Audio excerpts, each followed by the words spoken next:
হাদিরে যারা বাইক থেকে করে দুনিয়া থেকে বিদায় করে দেওয়ার জন্য চেষ্টা করলো। ডক্টর ইউনূসরা বলি, বেলকুচির জমিন থেকে বলি, 24 ঘন্টার মধ্যে যদি ওই সমস্ত অপরাধীদেরকে আপনি ধুইরা বাইতুল মুকাররমের সামনে আনেন, লক্ষ লক্ষ জনতার সামনে থাকবে, এর বাইতুল মুকাররমের সামনে ঝুলাইয়া যেমনে সে মারার জন্য হাদির কপাল বরাবর মাথা বরাবর গুলি চালাইল, আপনিও যদি আদেশ করেন এই মিডিয়ারা সব তোমরা ক্যাপচার করে নাও, এই লক্ষ লক্ষ জনতা তোমরাও দেখে নাও, তোমরা হাদিরে মারার জন্য আল্লাহ ইসলাম বলে কেউ যদি কারো চোখ নেবার চায় তাহলে চোখের বদলায় চোখ নিয়ে নাও, এদেরও গুলির মাধ্যমে এদের কপালটারে পরিপূর্ণ উড়াইয়া দাও।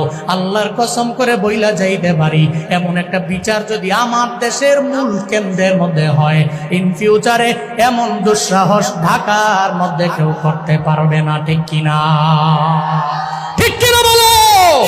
এই বিচারের সাথে কারা কারা একমত? দুহাত